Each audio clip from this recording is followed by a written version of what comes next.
What is the most humbling spiritual teaching in the world that you should read every morning before you do anything?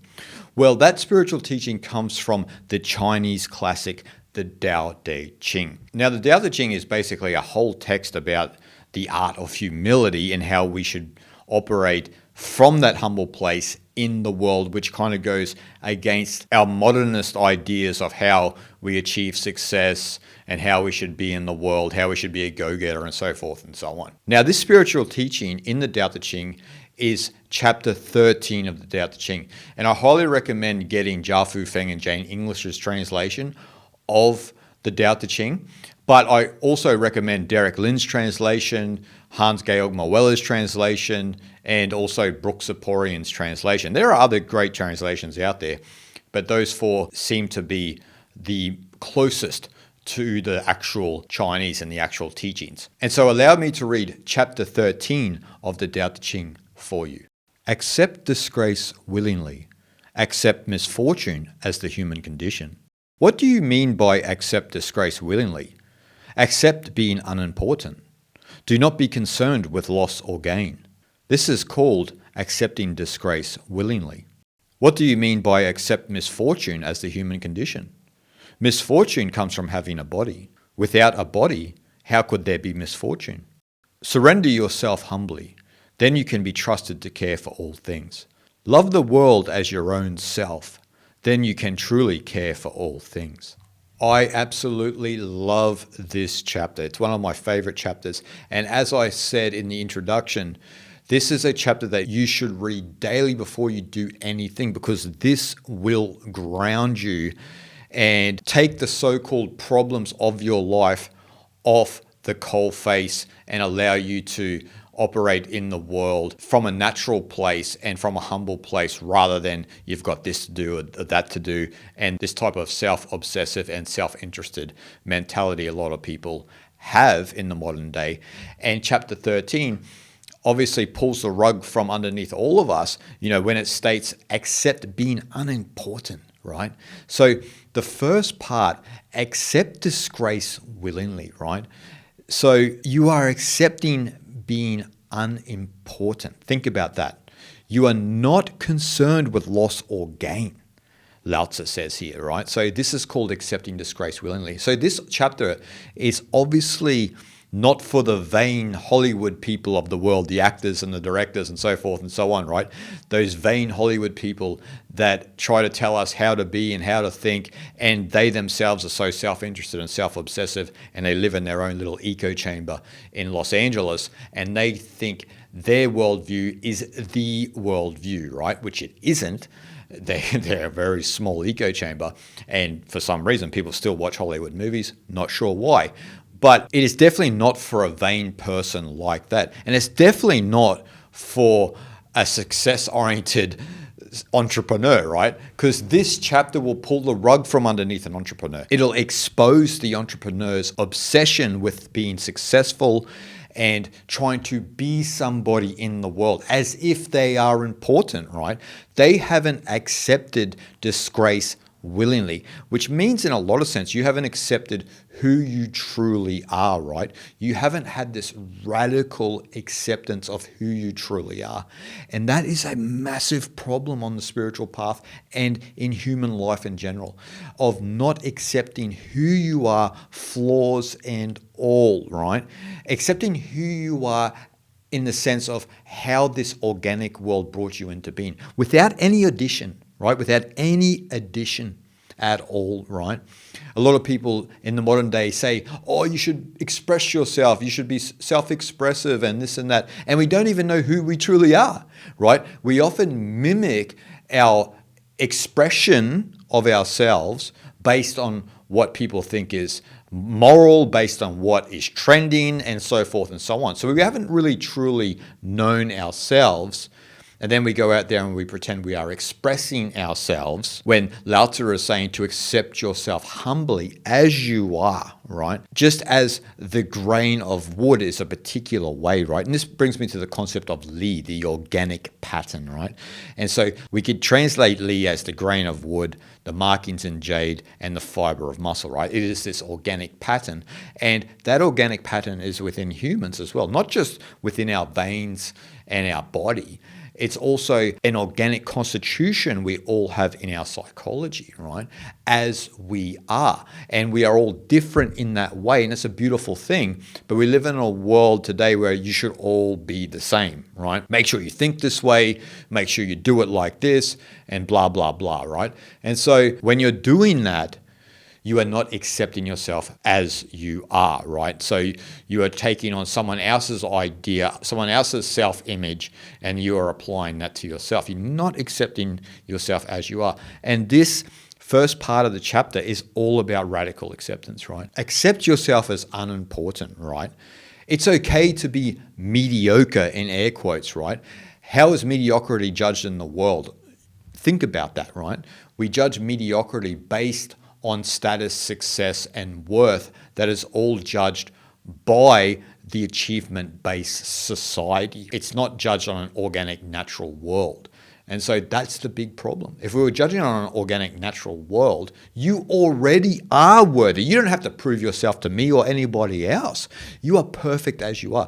But the problem is why you see people going crazy all around the world, and it's always been happening, is because they're trying to fit into a standard that is being promoted around the world as if it is the standard. But the standard is the Tao. It's the Li that's coursing through your being. It's the energetic signature that you are that came from the Tao. And the way you are is perfect, right? Is exactly how you need to be.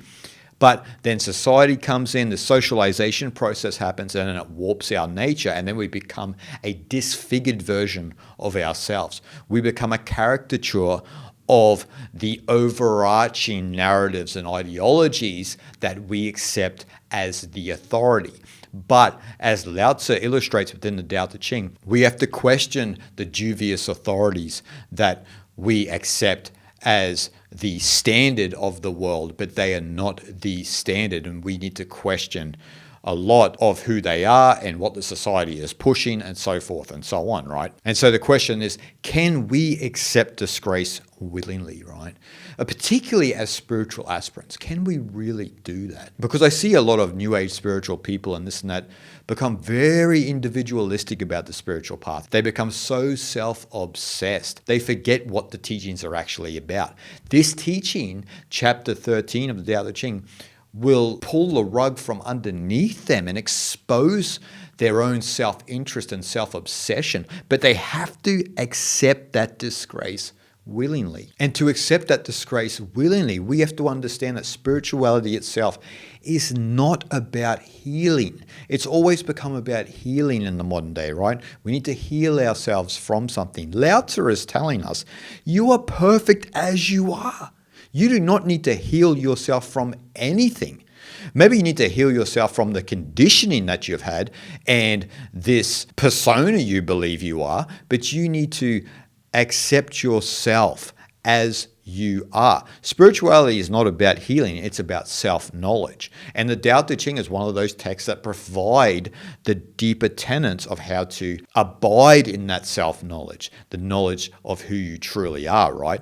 Rather than getting caught up in this complex web of this personality you believe you are, but which actually is just a socialization process that you've endured, and you've bought into this illusion of this self-image that the world has given you, but it is not innate within your being. And so if we really do need to heal from anything, we need to heal from this self-obsession that we have about ourselves on the spiritual path, right? We become so obsessed with who we are, like we're focusing on who we are, who am I, who am I, who am I? People go crazy, right? They're too obsessed, and they just haven't accepted themselves humbly and just said, I'm okay how I am, and I'm taking it back to the raw nature. I'm taking myself back to this original face before I was born, to use a phrase from Zen Buddhism, right? Coming back to that original face before you were born and accepting that as your operating system, not getting this and that and adding things to yourself and believing you need to heal from this or that, getting that self-knowledge of who you were before you were born, right? And that is your Li, right? That is your organic pattern. That is who you truly are. You don't need to change for anyone. You already are worthy. You are that as you are. And that's who I am speaking to here. And I have to recognize that within you, and you have to recognize that within me. And then we can move forward as a species. So chapter 13 here in the first part helps you ground in that understanding that you're essentially unimportant. You're not special, right? We often obsess about ourselves because we think we are so important. Imagine if you went to someone who had this self-obsession, particularly on the spiritual path, and just said, you're not that important. Why do you inflate your problems? Why do you highlight the negative things about yourself? What if you just understood that you are unimportant? In doing so, maybe a lot of these things would just begin to peter out and disappear, and then you'd be perfectly fine as you are, and you wouldn't have bought into the illusion that there's something wrong with you, right? Because that's what society's always driving at you, right? There's something wrong with you. There's something wrong with you. Oh, you should need therapy. You need a psychologist, a psychiatrist, and this and that. This is all baloney. You need none of that, right? You need none of that. You are perfect as you are. And if you accept that, then you can move forward on the spiritual path. Until then, you'll be going to therapy until the day you die, right? And I don't understand that type of therapy culture. I really don't. It's mainly only in America, but I still find it hard to understand because you are that. You are perfect as you are, right? And if you understood that you weren't special, then you can move that to the side. And so that brings me to the other aspect of this chapter: accept misfortune as the human condition. This is an amazing quote, right? So misfortune comes from having a body. Think about this. Misfortune comes from having a body. What does Lao Tzu actually mean here? There are some translators that actually use the self here, or they use persona. And I would say that they're not that wrong, but body is an interesting word that actually Lao Tzu uses here. And in the Chinese, it is body that he is using. He's not using ego or persona. A lot of those new translations have been adapted to suit modern sensibilities. And like I said, I'm not saying that they're wrong, but I like this use of the word body because we can extrapolate this understanding to kind of get a greater understanding of probably what Lao Tzu was alluding to 2,500 years ago. So in this middle section, he actually says here, without a body, how could there be misfortune? And so this is an interesting sort of perspective, right? The body is what constitutes misfortune. If we look at this from the Vedanta perspective, yoga, Sankhya, and a lot of these traditions in India, and also Buddhism, no matter whether it's Theravada, Mahayana or Vajrayana, in these traditions, the body is considered to be karma itself. It's considered to be both fortunate and unfortunate in a lot of sense, right? Fortunate in the sense that we're back in this human body from a past life, and we're using this life to understand the ultimate and attain moksha, liberation, right? But it's also unfortunate to have this body because we can fall into the negative consequences of our actions, and we can slip into what people may call sins, right? And so then this can take us into the sort of the lower realms of consciousness, where, like I mentioned before, with moksha, we can use this body as a vessel to attain the higher realms of consciousness, right? So from that perspective, the body is a blessing, but from the other perspective, it's a misfortune, as Lao Tzu was mentioning, right? So to understand a little bit more about what I'm saying, we have to think about that the body itself is karma, right? And that's something a lot of people don't think about. We only think about our own personal karma. And there is our own personal karma, which is called prarabdha karma. So this is our own personal predestined karma. But when we are born, we also take on the karma of our lineage, particularly of our parents, and obviously, after that, our grandparents and so forth. It's all comes through the lineage that you are from. So you not only have your own personal predestined karma that's from past lives and the present life, you also have the karma of your parents, right? And the lineage you are from. So there's a lot going on within you energetically, right? And so this is why the body from the Indian traditions, particularly, like no matter whether it's Hinduism, Buddhism, or even Jainism, is considered karma itself, right? So you attain a body because you are back in this human flesh because there's still karma to work out, and the human body represents karma, not just your karma, but also your parents' karma. So you've got a lot of things to deal with within this psychosomatic organism. Now, in relation to Taoism, when we kind of go over to the Taoist perspective and we look at one of the three treasures, which is Jing. There are three treasures, right, in Taoism. There is Jing, Qi, and Shen, right? So Jing is like this essence we have that we get from our parents, and you find this essence psychosomatically within your kidneys. And then there's Qi, which is the vital force, if you will, and then there's Shen, the spirit. We won't go into Qi and Shen, but I want to mention Jing because Jing affects, obviously, the Qi and Shen. And so, as I mentioned, you get this Jing from your parents. This is the battery you have that begins to slowly burn as you live your life. There's ways to replenish your Jing, but if you're living a fast life, a stressful life, and this and that, the Jing will begin to evaporate. You can think of Jing in the sense of the wax of the candle, right? And so as soon as the wax of the candle is completely out, then the flame goes out and then that's it. So you can think of the Jing as the candle wax. You can think of the Qi as the flame, and you can think of the Shen, the spirit, as the light coming off the flame, right?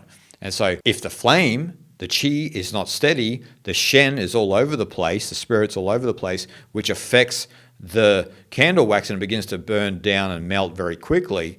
And so, if someone's really living a life in the fast lane, so to speak, then they won't be living too long. It's also got a longevity metaphor. But coming back to my point here about the body is that Jing is not just a battery, it's also got the energetic signature of your parents in it. And I'm not just talking about the physical body that you have, right? Obviously, there is definitely an energetic signature from your parents because you look just like both of them in many ways, but it's actually a psychosomatic energetic signature that you get from both of them. And so this alludes to karma in a lot of sense, right? So you've got this energetic signature. Now, we're not talking here essentially about past lives and this and that, but you've got an energetic signature from your parents. And so you have that, right? No matter whether you think that's anything to do with their karma or what, but there are things within yourself that from this perspective are a misfortune, to use Lao Tzu's words, because you've got that energetic signature within yourself. You need to work that out within yourself, and you need to calm down your Jing, and you need to replenish your Jing, understand yourself, which then will keep the flame of Qi steady and allow the Shen, your spirit, to shine bright, right? And so that's how the body can be a misfortune. Now, to finish this chapter off, you've got two of the most beautiful lines you'll ever read in world literature, right? Surrender yourself humbly, then you can be trusted to care for all things. Love the world as your own self, then you can truly care for all things. Beautiful, right? And it's interesting that these two lines come after the first three sections of this chapter, right? Because in accepting disgrace willingly and also in accepting misfortune as a human condition, you can understand this because you can then surrender yourself humbly, right? Because you yourself are not important. You're not special. You've realized this. You're special in the sense that we are all connected in the oneness of Tao, right? But you haven't inflated your ego to think that you're special or more special than others. You've instead understood your place in the grand totality of the universe as something that is not special. They often say in Taoism, you're no more special than an ant. And a lot of people find that difficult to accept, but when you think about it from a naturalistic perspective, it's ultimately true. Now, this doesn't have to be an anti-humanist perspective, and a lot of people take it in an anti-humanist way. It's just a way of humbling yourself so that you can understand your place in this cosmos, right? We often think that we are, in a lot of sense, greater than others and the world itself, but we definitely are not. And so we can surrender ourselves humbly when we understand those two sections where we accept disgrace willingly and accept misfortune as the human condition, right? It is only then, Lao Tzu says, that one can be trusted to care for all things. Now, this can be related to leaders, it can be related to your boss, it can be related to your spouse, it can be related to anyone. But most importantly, it's related to yourself, right? So the teaching is for you. And so if you do surrender yourself humbly, and if you understand those two aspects of this chapter, then you can be trusted to care for all things. People will trust you then, right? Because you have surrendered yourself to the altar of Tao. You know that you're not important, and you can laugh about your own misfortune in life, right? You won't be concerned with loss or gain because you'll understand that you're not important. So these things are just part of life. They just happen. And we've all had crap happen in our lives.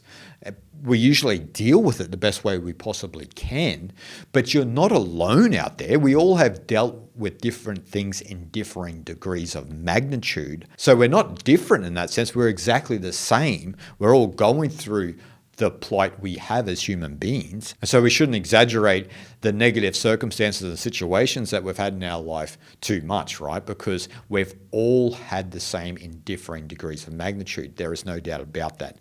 And so it's only then that you can love the world as your own self, because you see yourself in it. You see everyone as an aspect of you because you are them. The Tao is all and all is the Tao. This is a fact. When you understand the term Tao, you understand that oneness is the only reality. And it's in these teachings, in these humbling teachings, that you begin to realize that, because you're not reaching for the stars, you're reaching for the ground, and you're grounding yourself on the earth and realizing who you fundamentally are.